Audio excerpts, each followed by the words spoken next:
जहां कभी तकबीर की सदाएं गूंजती थी, आज वहां भजन गाए जा रहे हैं। मक्कार मोदी ने मजहब की आड़ में इंतखाबी मुहिम का आगाज कर दिया। नरेंद्र मोदी ने दर हकीकत राम जन्मभूमि मंदिर नहीं बल्कि हिंदू राष्ट्र का इफ्तिताह किया है। सो पॉलिटिकल इन्फ्लुएंस भी है, इकोनॉमिक इन्फ्लुएंस भी है कि मुकेश अंबानी को भी बड़ा आना पड़ेगा, टाटास को भी आना पड़ेगा, बिरलास को भी आना पड़ेगा, क्रिकेटर्स को भी आना पड़ेगा, बॉलीवुड को भी आना पड़ेगा। ये कैसे होता है? इस बारे में ये रिपोर्ट देखिए। भारत की सेक्युलर रिवायात दफन, बाबरी मस्जिद के मुकाम पर राम मंदिर का इफ्तिताह, मक्कार मोदी का इंतखाबी मुहिम का आगाज। राम मंदिर में 51 इंच बुलंद राम की मूर्ति की पूजा शुरू हो गई। जहां कभी तकबीर की सदाएं गूंजती थी, आज वहां भजन गाए जा रहे हैं। मैं देख रहा था राहुल कंवल जो हैं वो he was speaking with Mukesh Ambani और उनकी बेगम, आई थिंक निधि उनका नाम है शायद, एंड उनसे पूछा गया कि आप कैसे देख रहे हैं आज के दिन को, तो मुकेश अंबानी ने कहा this is new age of India. मुसलमान ऐसी जगह पे रहते हैं जहाँ ना पानी है, ना बिजली है, ना स्कूल है, ना अस्पताल है। आप इंडिया के शहरों में जाएं, आप आंखें बंद कर दें, गाड़ी का दरवाजा खोल दें, जहां से बदबू आना शुरू हो जाए समझो मुसलमानों का इलाका शुरू हो गया है। बॉलीवुड भी नरेंद्र मोदी की बर्थडे आती है तो सारे का सारा बॉलीवुड खड़ा हो जाता है। जनाब शाहरुख खान, सलमान खान, फलाना खान, ये वो सारे के सारे, ठीक है जी। कंगना रनौत भी वहां पे आई हुई है, अनुपम खेर, ये सारे के सारे लोग खड़े हो जाते हैं। सनी देओल, अक्षय कुमार, वो तो मोदी साहब के वैसे ही बड़े दोस्त हैं, उन्होंने पिछले इंटरव्यू भी किया था मोदी साहब का।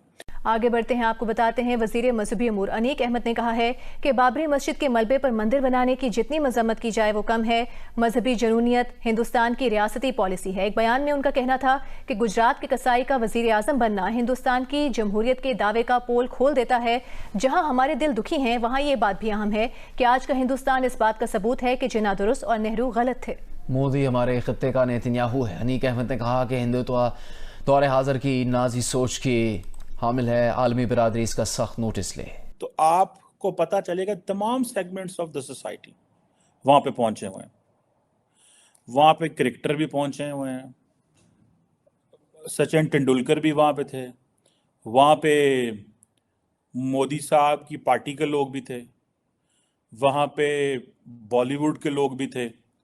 और वो मैंने देखा कि जब उसके बाद क्या नाम है इनका, अमिताभ बच्चन साहब भी वहां पे थे। सो प्राइम मिनिस्टर मोदी और उनकी पार्टी ने एक बहुत ज्यादा कंट्रोल जो है वो एक उनका कंट्रोल है सिस्टम के ऊपर। मेरी तो ये है कि prime minister Modi is so popular कि अगर आप उनकी साइड में हैं तो it means you are on a right side. और सेकंड ये है कि एक तबका जो है वो समझता है कि एक खौफ भी है। देयर आर टू थिंग्स, ठीक है। अगर आप इसको देखें तो ये क्वेश्चन है, ये कैसे होता है? आप देखें पर्टिकुलरली ये इतने बड़े नाम है, ये तो जहां जाते हैं पैसे मांगते हैं, किसी काम से जाएंगे ना, किसी काम से जाएंगे। मैं देख रहा हूँ इस पिक्चर में, अगर आप देखें तो वो कैटरीना कैफ हैं, उनके हस्बैंड हैं, ये और भी जितने बॉलीवुड स्टार्स हैं, बहुत बड़े बड़े नाम हैं ये। मतलब ये इन इटसेल्फ इन्होंने बड़ा नाम कमाया है। और it means everybody is supporting prime minister Modi. जिसके अंदर आप एक अक्सरियत को हक दे देते हैं कि वो अकलियत का गला घूंटते सिर्फ वोट की ताकत से। बीजेपी वोट की ताकत से आई है, बीजेपी आसमान से नहीं उतरी है। आप अंदाजा करें 1982 में 2 सीटें थी बीजेपी के पास। उसके बाद आगे जब उन्होंने बाबरी मस्जिद का मुद्दा उठाया तो उन्होंने गवर्नमेंट बना ली, इस तअस्सुब की बुनियाद पर गवर्नमेंट बना ली। पब्लिक ने उनको वोट दिया, पब्लिक ने उनको इलेक्ट किया। हिटलर जो है वो फाशिस्ट जब बना था तो वो थंबिंग मेजॉरिटी से जीत के आया था। 90% वोट लिए थे उसने जर्मनी में, और पूरी जर्मनी में उसने यहूदियों का कत्लेआम किया था। मसला सारा यह है कि जब एक पूरा ग्रो जो है, आप क्या हल है आपके पास? कुछ नहीं, सिवाय इसके कि एक मुल्क के अंदर अकलियत जो है अलहदा होते होते एक जगह पे इकट्ठी हो जाती है और इलाके जो है उनका गढ़ बन जाते हैं और फिर तलवार उनके फैसले करने लगती है। दुनिया भर के जो मुसलमान हैं उनकी इस वक्त दिल आजारी हुई है, लेकिन जो लोग वहां पर रहते हैं, जो मुसलमान वहां पर रहते हैं, आपको लगता है कि उनका कोई रिएक्शन जो है वो आ सकता है और कोई फसादात वहां पर जन्म ले सकते हैं? बहुत देखिए 1947 से लेके 1990 तक ये जो साल थे ना, इनमें कश्मीरी जो थे इंडिया के मुसलमानों को कहते थे तुम हमारा साथ नहीं देते हो, तुम गलत करते हो, और हिंदुस्तान के मुसलमान कहा करते थे कि कश्मीरी हमें बदनाम कर रहे हैं, हमारा तल्लुकात खराब कर रहे हैं, हमें इंडिया में अजनबी समझा जाता है। लेकिन आज ये दोनों मुत्तहिद हो चुके हैं, आज दोनों समझ चुके हैं कि हमने हिंदू को नहीं समझा था।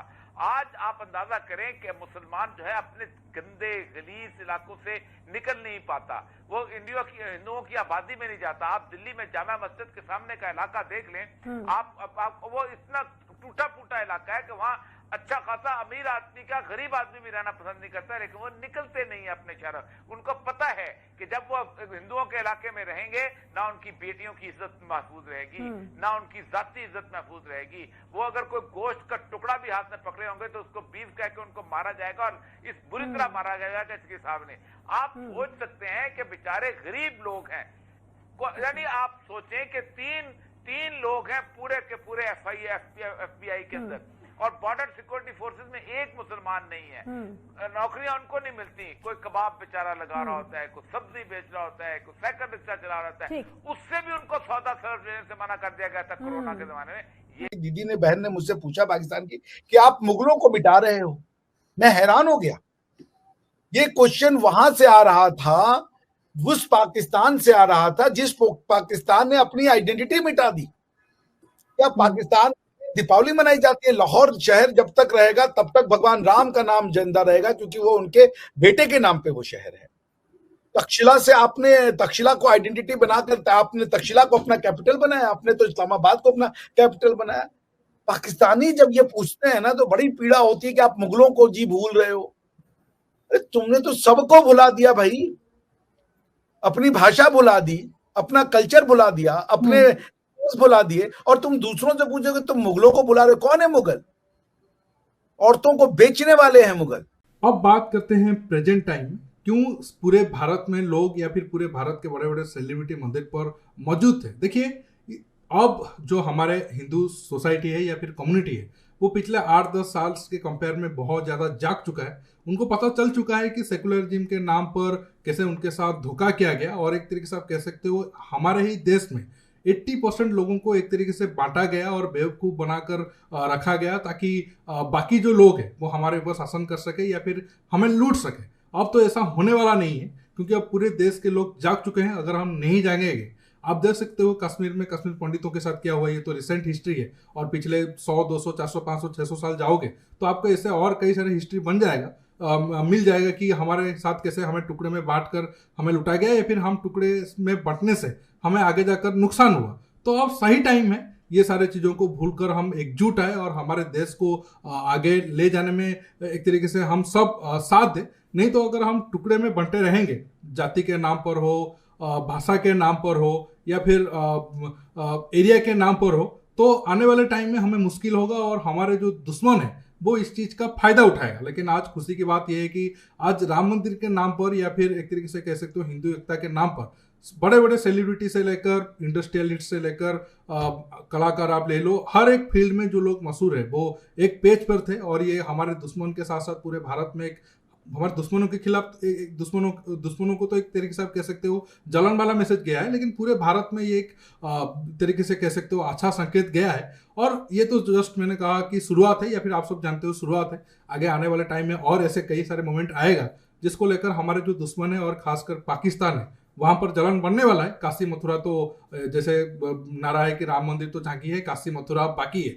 अब आने वाले टाइम में देखते हैं पाकिस्तान में क्या क्या और रिएक्शन आएगा।